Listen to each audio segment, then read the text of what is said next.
Hi guys, so you should be in a position now where you're thinking about how we should manage migration. Before you have a think about that, just have a think about what sort of world that you want to live in.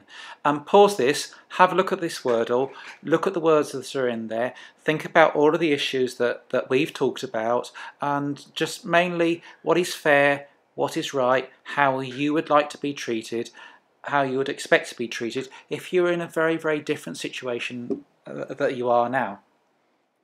So remember, migration is natural, it's always happened, it's part of human history, it is going to happen anyway. And we'll go back to this picture here, which is large numbers of people, large number of migrants on a boat coming over the Mediterranean Sea.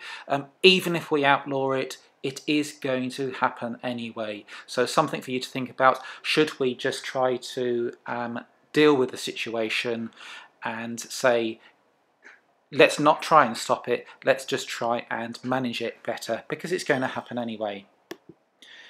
Look back at your benefits. If you're going to control migration, I'm sure you'll have lots of very good reason for it, you need to be able to justify it, and you need to take each one of those benefits and you need to say why you've decided not to take on board this benefit. What are you going to do to make up for that opportunity lost? Empathise. Empathise with the people. Just think. Put yourself in their situation. What would it be like if you were in their shoes? You can't get a job, you can't get money, you can't feed your family through no fault of your own, simply that you're born in the wrong place. You might like to look back at the lessons we did on arrival towards the start of this unit. You might want to look back at the notes that you made when you did your human sculptures. You know, treating people with respect. This picture, I don't think you're really treating these people with respect. In fact, it's quite humiliating to be put through this process. These are Chinese migrants coming into America, and you are all the children here are put into this room, and the children undergo a medical. Is this really the way that you would want people to be treated? Put yourself in this situation. Would you want to be treated in this way? Is it really acceptable? UK Independence Party, I've talked about those some of the time. Just think, very, very unfortunate attitudes that are associated with the UK Independence Party. Have a look at this map. It's not obviously from the UK Independence Party, but it does say when you are restricting migration, when you are blaming migrants for a lot of the problem, a lot of unpleasant things do go along with it. Have a look here. What do they think of Chinese people? What do they think of people from Hong Kong? Of course, there are problems. Let's be really clear about that. You do need to listen to people's concerns. You do need to take them into consideration. Those people do need to feel that they are listened to.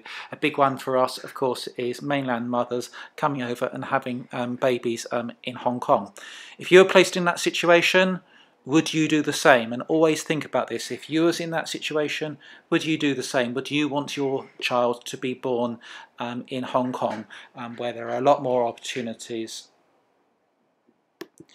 Something for you to think about. Finding a balance. You do need to find a balance. You do need to justify it. One last thing to think about is something called the London effect in education.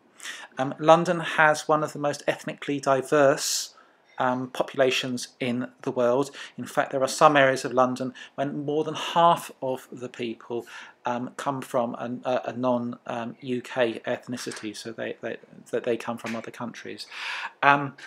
London has a really successful economy. It has a very successful education system, and it's so successful is they call it the London effect. And many scientists, many statisticians have put this down to the ethnically diverse population. It's the London effect. You are going, on average, you're going to do a lot better in a school in London. London has one of the most successful and robust and strong economies in the world, and is one of the most diverse cities in the world. So some things for you to think about. If you stop migration, or control it completely, there are a lot of benefits that your country is going to lose. You need to be able to justify those, and even better, make up for them. Say how you're going to compensate for those loss of benefits and loss of advantages.